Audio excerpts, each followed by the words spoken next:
अहिरवाल की बीजेपी की पॉलिटिक्स में आजकल जो चल रहा है उसकी कल्पना एक साल पहले बिल्कुल भी नहीं की जा सकती थी।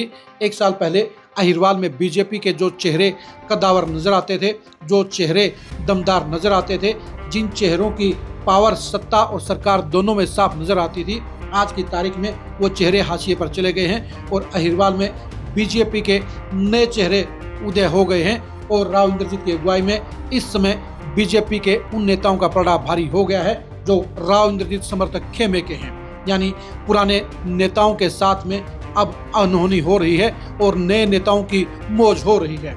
नमस्कार, मैं हूं कुलदीप सुरान। आज हम करी न्यूज में चर्चा करेंगे 18 मई को हुई कुंवर सिंह यादव की रैली के बारे में, उस रैली में लगे बड़े इंजेक्शन के बारे में और अहिरवाल की बीजेपी की पॉलिटिक्स में हुए फेरबदल के बारे में।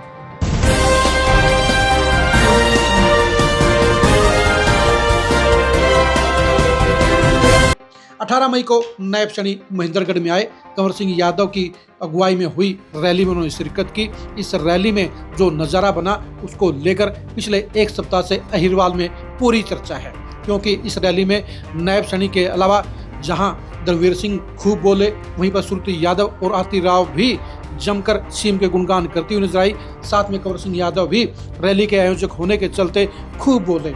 लेकिन इस रैली में अगर किसी के मुंह के ऊपर चुप्पी लगाने का काम किया गया, किसी को बोलने का मौका नहीं दिया गया, तो वो अहिरवाल के 3 ऐसे चेहरे थे जो पिछले साल काफी महत्व रखते थे। सबसे बुरे हालात रामविलास शर्मा के साथ हैं। रामविलास शर्मा को 50 साल के अपने सियासी करियर में पहली बार भारी बेइज्जती का सामना करना पड़ा है। बीजेपी के मंच पे पहली बार उन्हें बोलने का मौका नहीं दिया गया। एक साल पहले रामविलास शर्मा अहिरवाल की पॉलिटिक्स में बीजेपी के सबसे बड़े चेहरे थे, लेकिन महेंद्रगढ़ की इस रैली में वो पूरी तरह से जीरो साबित कर दिए गए। उनकी फजीयत कर दी गई क्योंकि वो इंतजार करते रहे लेकिन उनको बोलने का मौका नहीं दिया गया। यानी महेंद्रगढ़ की पॉलिटिक्स में अब कुंवर सिंह यादव रामविलास शर्मा से बड़े चेहरे बन गए हैं, बड़े स्टार बन गए हैं और रामविलास शर्मा की सियासत का खात्मा होने का ऐलान हो गया है।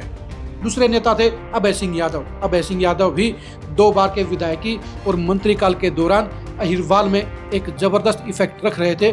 वो अपने आप को सुपर पावर भी मान रहे थे, लेकिन आज की तारीख में उनकी सारी पावर गायब हो गई है। महेंद्रगढ़ की रैली में अभय सिंह यादव को भी बोलने का मौका नहीं दिया गया और ये बता दिया गया कि आज की सरकार में, नायब शनि की सरकार में और अहिरवाल की बीजेपी की पॉलिटिक्स में उनकी पावर जीरो है, उनकी वैल्यू जीरो है और बीजेपी में फिलहाल उनके लिए लंबी चौड़ी गुंजाइश नहीं है।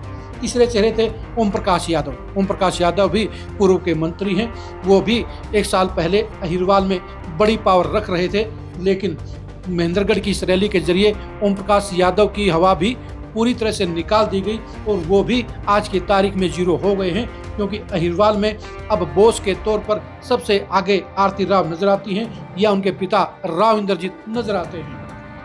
महेंद्रगढ़ की रैली इसलिए भी खास है कि 7 दिन के बाद भी इन तीनों ही बड़े नेताओं यानी रामविलास शर्मा, अभय सिंह यादव और ओम प्रकाश यादव के समर्थकों में जहां एक तरफ भविष्य को लेकर चिंता की लकीरें हैं, तो वहीं पर वर्तमान हालात को लेकर उनमें निराशा फैली हुई है और बीजेपी के अंदर हो रही उनकी अनदेखी के चलते उनमें आक्रोश भी देखने को मिल रहा है। यानी बीजेपी की ये तिगड़ी आज की तारीख में हाशिए पर चली गई है और अहिरवाल की बीजेपी की पॉलिटिक्स में तीनों के तीनों ये नेता आज की तारीख में कमजोर खिलाड़ी नजर आ रहे हैं, क्योंकि इनकी ना सरकार में चलती है, ना प्रशासन में चलती है और उनकी आज की तारीख में पूरी अनदेखी हो रही है। यही वजह है कि पिछले 7 दिन से अहिरवाल में महेंद्रगढ़ की रैली के चर्चे अभी भी चल रहे हैं और इन तीनों ही नेताओं के भविष्य के बारे में भी अब सवालिया निशान उठने शुरू हो गए हैं। यानी अहिरवाल की पॉलिटिक्स में बीजेपी के अंदर के हालात ये बता रहे हैं कि तिगड़ी का समय गुजर गया है और नए नेताओं की जो नई फौज है उसकी मौज हो रही है। आरती राव के कारण अहिरवाल के पूरे समीकरण नायब शनि की सरकार में पलट गए हैं और यही वजह है कि कुंवर सिंह यादव के चेहरे पर आपको रौनक नजर आएगी, आरती राव के चेहरे पर आपको रौनक नजर आएगी और साथ ही साथ नायब शनि के चेहरे पर भी आपको सीएम के तौर पर बड़ी रौनक नजर आएगी। निराशा अगर कहीं नहीं है तो वो रामविलास के चेहरे पर है, निराशा कहीं अगर है तो ओम प्रकाश यादव के चेहरे पर है, निराशा कहीं अगर है तो वो अभय सिंह यादव के चेहरे पर है और इसका सबूत आपको इस फोटो में मिल जाएगा। जिसमें आपको मंच के ऊपर बैठे हुए रामविलास शर्मा की शक्ल बताएगी कि उनके साथ में क्या हुआ है। आपको अभय सिंह यादव और ओम प्रकाश यादव का चेहरा भी बताएगा कि वो किस मजबूरी में मंच पर बैठे हुए हैं। दूसरी फोटो में बेशक से नायब सैनी के साथ में तीनों ही नेताओं ने हाथ उठाया हुआ है, लेकिन उनकी बॉडी लैंग्वेज बता रही है कि उनमें जोश और खुशी नहीं है, बल्कि मजबूरी में उन्हें हाथ उठाने पड़ रहे हैं। सच्चाई ये है कि आज की तारीख में अहिरवाल में इन तीनों ही नेताओं के हाथ खड़े हो गए हैं और तीनों के तीनों नेता आज की तारीख में हाशिए पर चले गए हैं। आप अहिरवाल की पॉलिटिक्स में बीजेपी के इन 3 नेताओं के बारे में क्या कहेंगे, कमेंट करके जरूर बताइए। अहिरवाल की पॉलिटिक्स में बीजेपी में सबसे ज़्यादा सरकार में किसकी तुत्ती बोल रही है, इसके बारे में राय दीजिए। आप हमारे फेसबुक पेज को फॉलो कीजिए, आप हमारे यूट्यूब चैनल को सब्सक्राइब कीजिए। नमस्कार।